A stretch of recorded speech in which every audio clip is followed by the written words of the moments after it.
Hello and welcome to the second part of topic 4, where, as promised earlier, we are going to focus on the data types, right?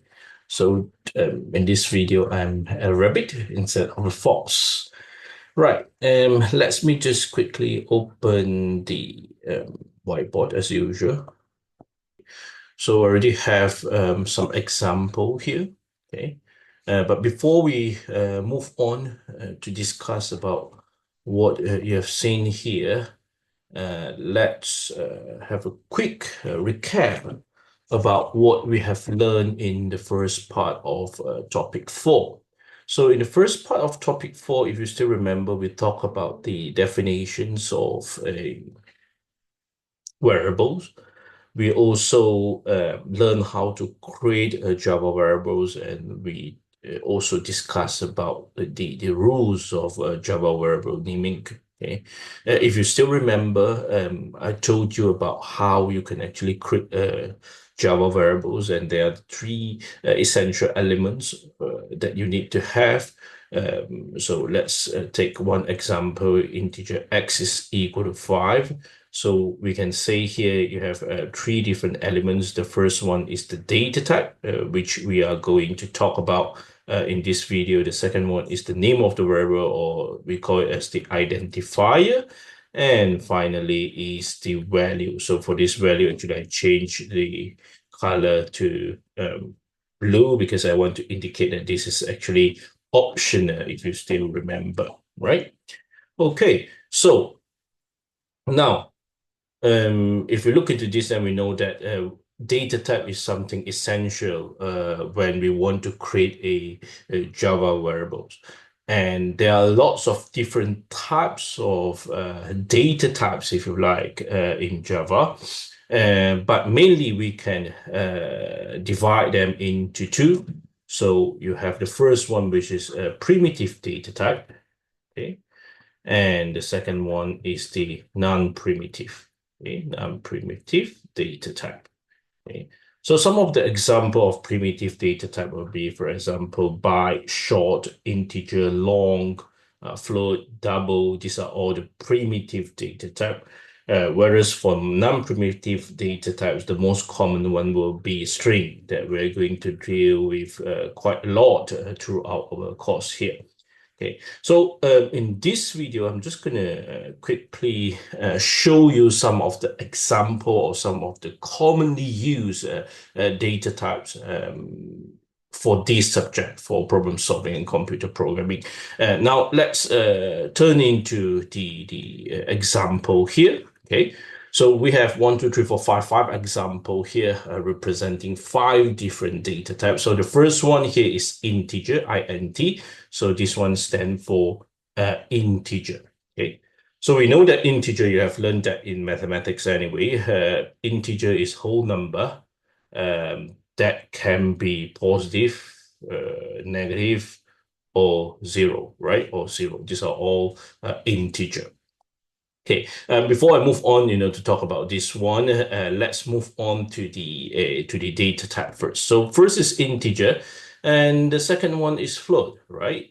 So if you look into the value here, you know that basically float is actually decimal, right? Decimal, okay?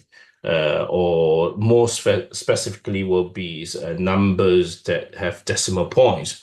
So for example, let's say 5.72, right? Numbers with decimal points. It's not whole number, it's contradict with integer. Okay. Um, and another commonly used data types for numbers with decimal points will be double. Okay, so we have two, float versus double. Okay. Of course, there are some differences between float and double, which I'm not going to touch on in this video. And if you look into the lab notes that I've provided to you, then you will know what are the differences. So if you don't want to look into the lab notes, I think I would encourage you to maybe go to the internet, have a quick search to figure out what are the differences between float and also double. Okay. Again, these two data types deal with numbers with decimal points, but there are differences. It's very important for you to note about that. Right, and the third one is char or char, right? Okay.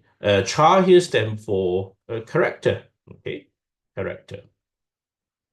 So example of character, can be A, B, C, D.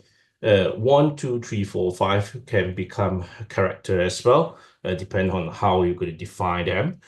Um, the fourth one would be Boolean. Boolean, not sure if you have learned that previously, but Boolean, in short, will be true or false. Okay, true or false. Okay, to represent data which are true or false, or sometimes you can say 1 or 0, right? And finally, we have the only non-primitive data type here, which is string. Okay, string. Okay, so there's one example here. String will be HELLO. This is actually a string, right? Okay, so now let's move on to the second part here. Um, if you look into our variables declarations here, you have all the data types, and here you have the name of the variables, or so-called the identifier, right? So, for example, the name of my variable here is my num, is my float num, my letter, my boolean, my text. Okay. Now, for the value, okay, for the value here, okay, you can see there are some different methods that you can use to assign the value depends on the data types that you are going to use. So for example, here, integer my number is equal to 5. You can just put 5, the number, straight away. For float, right?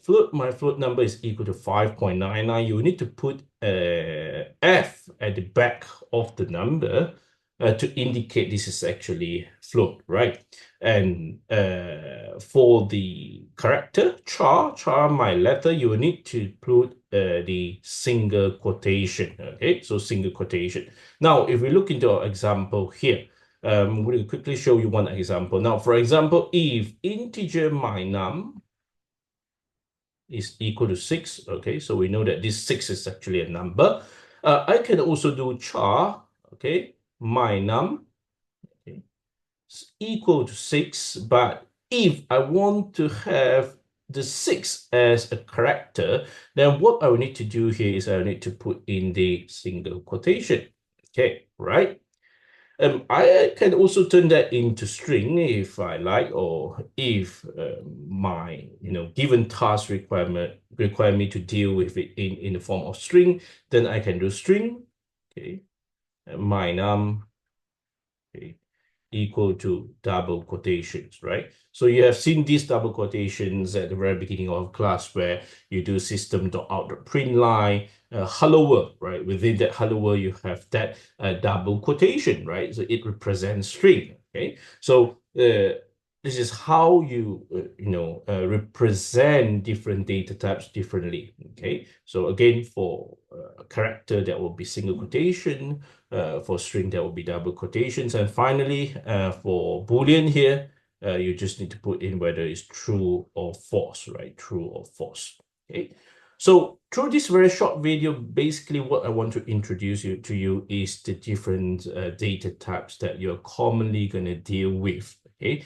This is not an exhaustive list because we have a lot more different data types, but definitely these are the one that you will be using throughout our subject. Thank you very much.